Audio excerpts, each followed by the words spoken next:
मेरे दोस्त, एक माँ को 2 बार उनके आंखों से खुशी की आंसू आती है, ना कि दुख की आंसू आती है। जब माँ अपने गर्भ से अपने संतानों को जन्म देता है तो उस वक्त उनकी खुशी किसी परिचय की मोहताज नहीं होती है और उनके आंखों से जो आंसू आता है वो खुशी की आंसू होती है। जैसे माँ को मालूम चलता है कि मेरे गर्भ से बेटा हुआ है तो माँ और खुशी होती है।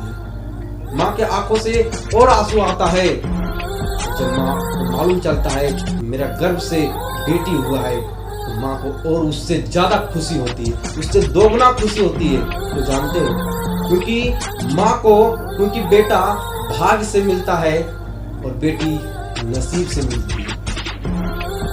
और दूसरा खुशी माँ को तब आता है जब आप बोर्ड एग्जाम में अच्छा खासा परसेंटेज ले आते हो, अच्छा खासा जब आप परसेंटेज लेते आते हो और माँ उस वक्त जब माँ सुनती है आपके रिजल्ट को तो माँ का कलेजा और बाप का कलेजा देखना मेरे दोस्त, कभी उनका कलेजा को महसूस करना, उनकी खुशी का देखना, उनके आंखों से जो आंसू आता है वो दुखों का आंसू नहीं बल्कि खुशी का आंसू है।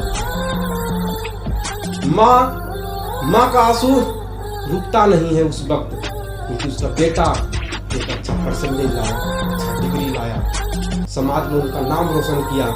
और बाप का जो सर का पगड़ी होता है वो पगड़ी ताज गर्व से ऊंचा हो जाता है, उनकी छाती और भी चौड़ा हो जाता है, उनका सीना और भी तान कर चलता है। क्यों? क्योंकि उसका बेटा आज पूरा समाज में उनका नाम रोशन कर दिया। अगर आप भी चाहते हो कि हम भी अपने माँ बाप के लिए उनके सपनों को पूरा करें तो 60 दिन आपके पास मात्र बचा हुआ है मेरे दोस्त। अगर आप क्लास 10 का स्टूडेंट हो, यदि क्लास 12 का स्टूडेंट हो तो मात्र आपके पास 60 दिन ही बचा हुआ है। अगर आप भी चाहते हो कि माँ के आंखों से आंसू एक बार और फिर आए तो बाप के आंखों से आंसू फिर आए खुशी का, तो आप मेहनत को जारी रखिए और 60 दिन में वो खुशी माँ को दीजिए, माँ को खुशी, वो खुशी को लाइए, माँ के आंखों से आंसू लाइए। देखिए वो जब माँ तुझे कलेजा से लगाएगी और बाप तुझे कलेजा से लगाएगा, उस वक्त उसकी खुशी को देखना किसी परिचय की मोहताज नहीं होती है।